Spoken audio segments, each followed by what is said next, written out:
Modern. Let's give Ashley a hand. Come on. Be nice to your colleague.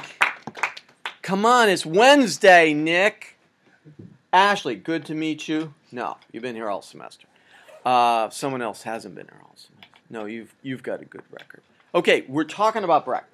I love Brecht, but he's seldom done right because funny. I just said something very provocative, Jessica, that Brecht is like The Onion in South Park, maybe.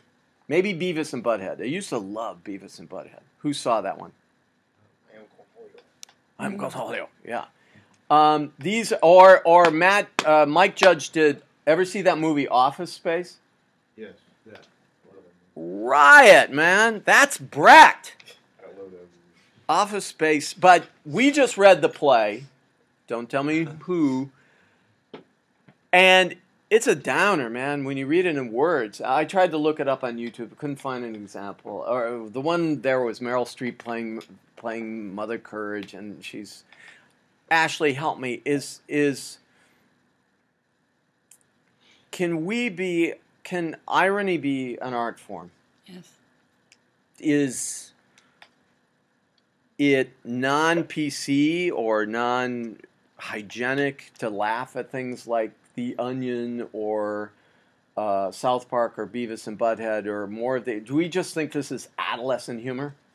No, it's pretty... It requires someone to be clever, actually, to make anything like that, so... And this is kind of what Brecht was after. His country was bombed to hamburger, to the ground.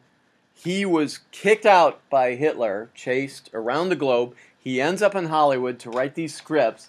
He adds all this, like, lefty Marxist contents to the scripts, and then people like McCarthy go like, what the hell? What do we got a lefty writing all our important American propaganda? Kick him out of here. So he's like kicked out of everywhere. He lands back in his country, or East Germany, which is the communist version of his country, and then he dies.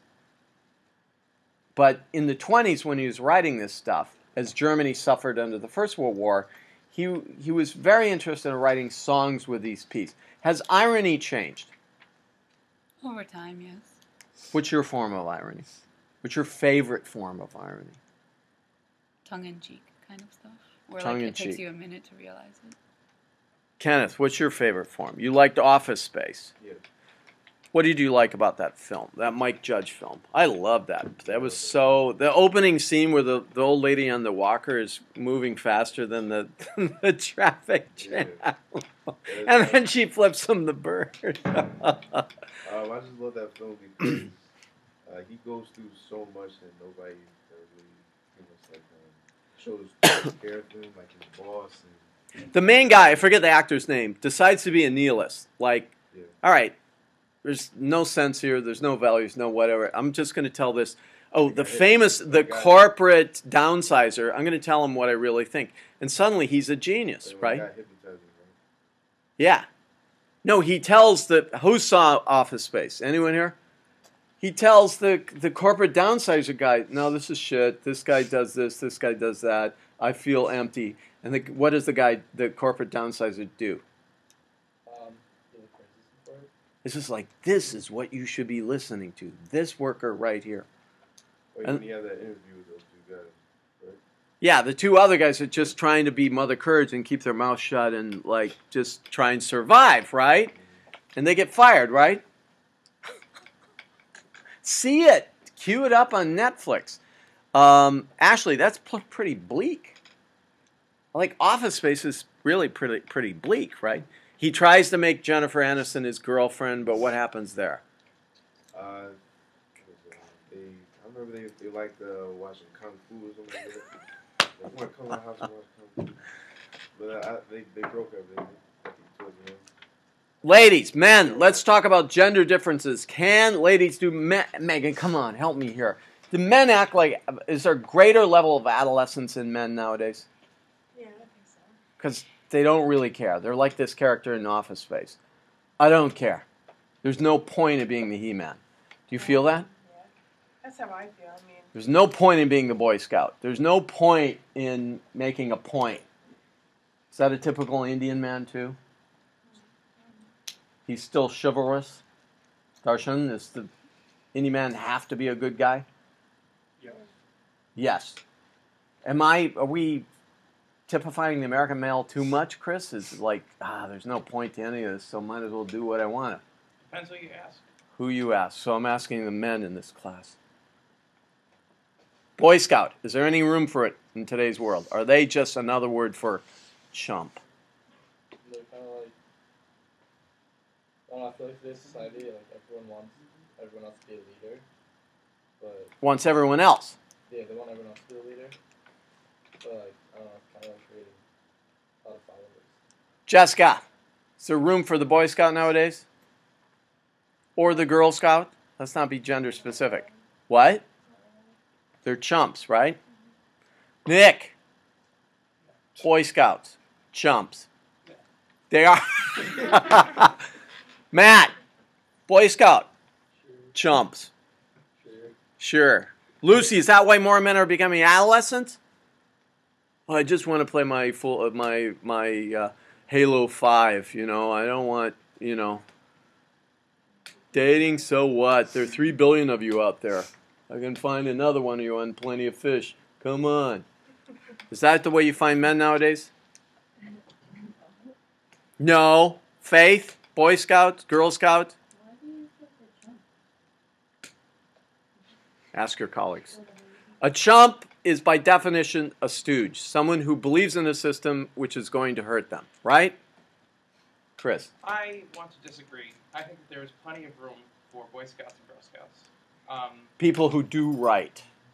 I don't know if you know anything about the organizations. I'm not a big fan. I'm an Eagle Scout, by the way. Far out, man. I'm not and not a chump. I would have to say that. I'm not a fan of the bureaucracy that exists within the Boy Scout organization. However, I want to say that going through the motions and getting everything done does give you, I guess, experience and knowledge of how to tackle certain projects. Right. And, you acquire a lot of skills along the way that definitely help. No, I like in these. Whatever field you're going Here's my point as we're rounding up our class here, dudettes. Ashley, is Mother Courage a chump?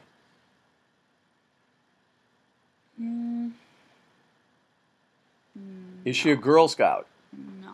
Hell no. By very definition, Mother Courage is, Daniel, not a chump, right? She's not going to be anyone's fool, right? She's going to use her brains to try and get out of things. Kenneth, what's the future in being a chump? Brecht is showing us this play of like what happens to a non-chump like Mother Courage. Use your wits, slip and slide, bait and switch, do whatever, duck in under the radar, do everything you have to do just for the big S, survival. But by not being a chump, he's showing us that she loses. Kim, is that correct? I think so. It's kind of like she's not following either side, so for her, she doesn't want to be part of that, that machine or whatever you want to call it. Her daughter, brutal things happen to her. She decides not to be a chump. A Girl Scout, she gets on the top of a roof, bangs her drum, wakes up the village. Villagers wake up. They aim their guns. They blow her off. Do Boy Scouts and Girl Scouts take the bullet? Siobhan? I don't think so. Not all. That depends on the context. In the movie Office Space, the main character decides not to be a chump. Saying, look, he career-wise, he decides to slit his wrist. And he's called a genius, right? Expressing the way he really feels. How many read Catch-22? Same story. The Americans are war profiteering. They're bombing. This guy decides to show up naked everywhere. It's an American classic. So is Catcher in the Rye. So many of these great American novels, so is Moby Dick on one hand, are about these characters, whether men or women, decides, I ain't going to be a chump. I'm going to try and get through the system.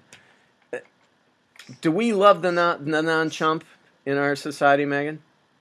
Yeah. But we also love the Boy Scout. What is that supposed to mean? No, you're both, Chris. I have to say that. Rounding the corner, Matt. What's the hope for seeing drama, analyzing drama, seeing your life in drama? What's the hope for all of us? Good. I like it. It was a nice play. Let's give Ashley a hand. See you on YouTube.